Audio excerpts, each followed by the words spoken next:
তো সকাল সকাল একদম স্নান টান সেরে বাসি যা কাজ ছিল মোটামুটি করে তো দেখো গরম গরম এক কাপ চা নিয়ে চলে এসেছি ঘরে। আর ছেলেকে তো আগেই তোমার ঘুম থেকে তুলে দিয়েছিলাম, তোমাদের দাদাভাইও তাড়াতাড়ি উঠে গেছে। তা ছেলেকে একটু ছাতু খাইয়ে দিয়েছি, তা ও বসে গেছে পড়তে। আর আমিও তোমার চা নিয়ে মানে বসেছি, খাচ্ছি আর ওকে পড়াচ্ছি। শুভ সকাল আমার প্রিয় বন্ধুরা, তোমরা সবাই কেমন আছো? আশা করছি সবাই খুব ভালো আছো। আমরাও মোটামুটি সবাই ভালো আছি। আজ হচ্ছে শুক্রবার, এখন কিন্তু বাজে সকাল 11টা। তোমাদের সবাইকে সাথে নিয়েই আজকে আরেকটি নতুন ব্লগ আমি স্টার্ট করছি। তো সকাল সকাল তো দেখলেই ছেলেকে পড়তে বসিয়ে দিয়েছি, ভাতটাও বসিয়ে দিয়ে এসেছি। আর একটু পরেই ছেলে স্কুলে বেরিয়ে যাবে। আরও সকালের দিকটা জানো তো ম্যাম আসার কথা ছিল, তো যাই হোক ম্যামের একটু অসুবিধার জন্য আসতে পারবে না, রাতে আসবে। তো এখন আবার ছেলেকে নিয়ে একটু বসে পড়লাম পড়াতে, কারণ সকালের দিকটা যদি ম্যাম না আসে তো আমাকেই কিন্তু পুরোটাই দেখতে হয়। তো একটু বসে ওর কাছে বসে আছি। আর এদিকে তোমার দেখো স্কুলে যাবে, ওকে রেডিও করতে হবে, সকালের দিকটা অনেকটা কাজই রয়েছে। তো চলো তোমরা দেখতে থাকো, আবার আসছি পরে। তো বন্ধুরা ছেলে কিন্তু স্কুলে বেরিয়ে গেল, আর এখন কিন্তু ঘরের সমস্ত কাজ দেখো পড়ে আছে, সব কিছু এখন করতে হবে। কিছু জামা কাপড় ছিল সেগুলিও তোমার পড়ে আছে, তো সেগুলিও গোছাবো, তারপরে যাব রান্নায়। আর তোমাদের দাদাভাই বাজার নিয়ে চলে এসছে, আজকে নিয়ে এসছে একটু লোটে মাছ আর আমুদি মাছ। আর এখন তোমার ছেলেদেরকে মানে খেতে দিলাম, একটু আলু সিদ্ধ করেছিলাম, শুকনো লঙ্কা, একটা ছোট শুকনো লঙ্কা দিয়ে মেখে দিয়েছি, আর ডিম সিদ্ধ, আর করেছিলাম হচ্ছে চালতার ডাল। এই দিয়ে ওরা খেয়ে নিল সকালে জলখাবারটা। তো ছেলে স্কুল যাওয়ার পরে এখন ঘরের কাজগুলি করে রান্না করব। তারপরে আবার তোমার বিকেলেও অনেক কাজ আছে, বিকেলে আবার যাব 5টার সময় মাকে নিয়ে আবার ডাক্তার দেখাতে। মায়ের তোমাদের এর আগে বলেছিলাম না যে মায়ের গলাটা ব্যথার জন্য ডাক্তার দেখিয়েছিলাম, তো সেখান থেকে তোমার এক্সরে দিয়েছিল, বলেছিল যদি না কমে তাহলে করতে, কিন্তু মায়ের ওষুধটা খেয়ে খুব একটা কমেনি। তো আবার এক্সরে করাতে নিয়ে যেতে হবে, আবার এক্সরে করিয়ে নিয়ে এসে জানো তো আবার যেতে হবে ছেলের রিপোর্ট দেখাতে। ছেলেকে ডাক্তার দেখিয়েছিলাম, তো কিছু রিপোর্ট করতে দিয়েছে, তো সেটাকে আবার নিয়ে তোমার আবার আরেক ডাক্তারের কাছে, মানে 4 স্পেশালিস্ট দেখাই ছেলেকে। তোমাদের দাদাভাই আর আবার আমি যাব, সেটা সন্ধ্যার পরে, মানে ওই ধরো 7:30 8টা নাগাদ যাব। তো আজকে কিন্তু অনেক কাজ করতেই হবে, কারণ পুজোর মধ্যে জানো তো আর কোনো ডাক্তার তো জানো পাওয়া যায় না, তো আগে আগেই ডাক্তারগুলি দেখিয়ে নেওয়া ভালো।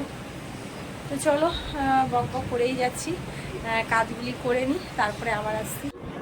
তো বেডটা ক্লিন করে নিয়েছি, ক্লিন করার পরই দেখো ঘরে যে কাজগুলি থাকে মোটামুটি ঝাড়া পোছা, সেগুলি একটুখানি করে নিচ্ছি।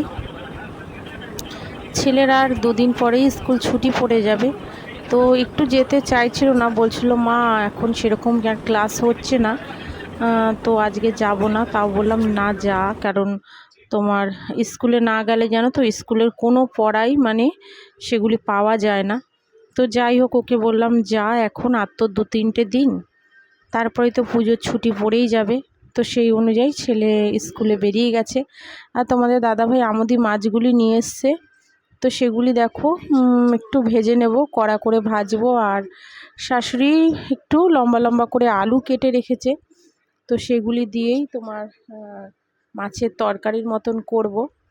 তো এই মাছটা জানো তো একটু পেঁয়াজকুলি আলু দিয়ে যদি করা হয় তাহলে খুব ভালো লাগে। তো এখন তো আর পেঁয়াজকুলির সিজন না, যার জন্যে তোমার পেঁয়াজকুলিটা পাইনি তোমাদের দাদাভাই, তাই আলু দিয়েই করব। আর আলু একটা খুব একটা আমি ভালো খাই না, মানে তরকারিতে ধরো কোনো মাছে ঠাছে যদি দিই না আলু, তাহলে আমি একদমই আলুটা খেতে চাই না। কারণ তোমরা তো জানো, আমি আগেও বলেছি আমার একটু সুগার রয়েছে, সুগারের প্রবলেমটা আমার 2 বছর হলো ধরা পড়েছে, যার জন্যে আমি আলুটা একদমই খাই না, খুব বেশি খাই না, একটু আধটু খাই।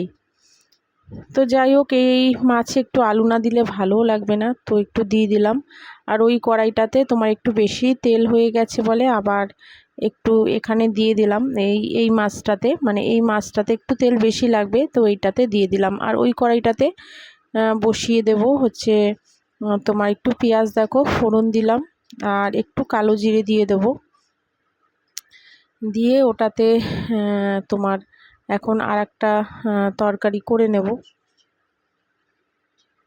দুটো কড়াইতে একসাথে তোমার বসালে পরে একটু তাড়াতাড়ি রান্নাটা হয়ে যায়। তো যখনই আমার একটু তোমার তাড়াহুড়া থাকে তখনই কিন্তু আমি দুটো কড়াইতেই একসাথে বসিয়ে দিই। আর যখন তোমার মোটামুটি জানি যে একটু দেরি আছে, রান্না দেরি করে করলে কোনো অসুবিধা নেই, তখন একটা কড়াইতেই করে নিই। আর এদিকে দেখো তরকারিটা কিন্তু বসিয়ে দিচ্ছি। পেঁয়াজ আর একটু তো দেখলেই কালো জিরে ফোড়ন দিয়েছি। আলুগুলি একটু ভালো করে একটু ভাজা ভাজা হয়ে যাওয়ার পরেই এর মধ্যে একটু তোমার জিরের গুঁড়ো, একটু শুকনো লঙ্কার গুঁড়ো, আর হচ্ছে তোমার হলুদ, নুন দিয়ে একটু ভালো করে তোমার আলুগুলি কষিয়ে নেব।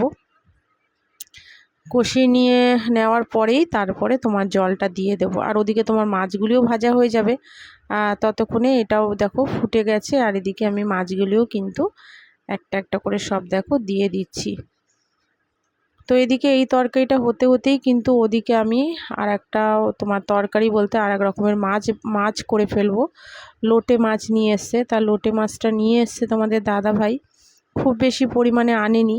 আর একটা মানে তোমাদের দাদার অভ্যাস কী আছে জানো তো, শনিবার যেদিনকা তোমার পরের দিন শনিবার থাকবে না, সেদিন আগের দিনকাই এক গাদা মাছ নিয়ে চলে আসবে। আর দেখো আমুদি মাছগুলোও কতটা নিয়ে এসছে, আর লোটে মাছও তোমার মোটামুটি নিয়ে এসছে।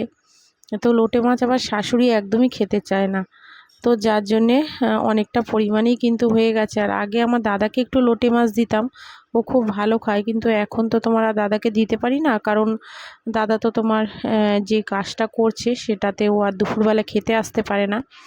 আর মাও খুব একটা ভালো খায় না লোটে মাছ, তো যার জন্যে তোমার আমাদের কাছে এটা অনেকটাই বেশি। তো দেখো একটু আদা আর কাঁচা লঙ্কা দিয়েছিলাম, আর এর মধ্যে দিয়েছিলাম কালো জিরে, পেঁয়াজ, ভালো করে একটু ভাজা ভাজা করে নিলাম। ও আবার একটুখানি রসুনও দিয়েছিলাম। তো সেটাকে দেখো ভালো করে একটু ভাজা ভাজা করে একটু শুকনো লঙ্কার গুঁড়ো তাও কিন্তু দিয়েছিলাম, আর একটু তোমার হলুদ দিয়ে ভালো করে নাড়িয়ে চাড়িয়ে এবার মাছটা দিয়ে দেবো। আর এই মাছ করতে খুব একটা বেশি সময় লাগে না, আর খেতেও কিন্তু বেশ দারুণ লাগে। নামানোর আগে একটুখানি তোমার ধনেপাতা দিয়ে দিয়েছিলাম। আর এদিকে দেখো ওদিকে কিন্তু মাছটা বসিয়ে দিয়েছি। আর এটা হচ্ছে তোমার করব হচ্ছে একটু মোচাটা তোমার আগেই শাশুড়ি কেটেছে মোচা, শাশুড়ি তোমার কেটে রেখেছিল।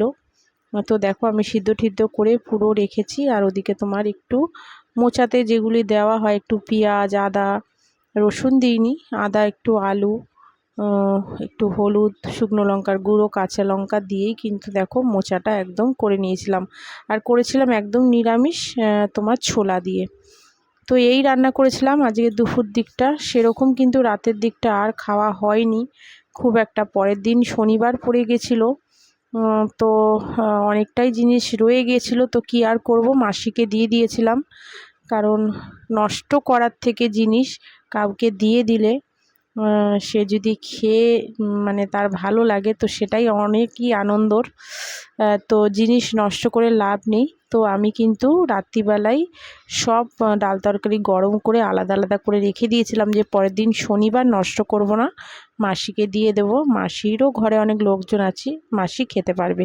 তো কি কি রান্না করেছিলাম সেগুলি তোমাদের সঙ্গে শেয়ার করে নিলাম। টক ডাল করেছিলাম, একটু আলু সিদ্ধ দিয়েছি, দেখো লোটে মাছ কতটা হয়েছে, আর মোচার তরকারি করেছি, আর ওই মাছের তরকারিটা করেছি। এই সমস্ত রান্নাবান্না করার পরে আর মা দিয়েছিল একটু আমাকে তোমার রিঠা মাছের ঝাল, মানে আমার মা। তো এই সমস্ত রান্নাবান্নাই করেছি। দুপুরে খাওয়া দাওয়ার পরে কিন্তু একদম সময় পাইনি খুব একটা, আমি বেশি খেতেও পারিনি, কারণ 4:30-র মধ্যেই কোনো রকম খেয়ে দেই আবার মাকে নিয়ে বেরিয়ে গেছিলাম ডাক্তার দেখাতে। তো মাকে ডাক্তার দেখে মায়ের রিপোর্ট মোটামুটি সবই ভালো হয়েছিল। আর মাকে দেখিয়ে আসার পরেই তোমার আবার বেরিয়ে গেছিলাম ছেলের রিপোর্ট দেখাতে। আর দেখো আসার সময় যখন মাকে নিয়ে আসছিলাম তখন এই ছবিগুলি মানে এই লাইটিংগুলি তুলেছিলাম। তো বন্ধুরা আজকের মতন সবাইকে টাটা। ভালো লাগলে একটা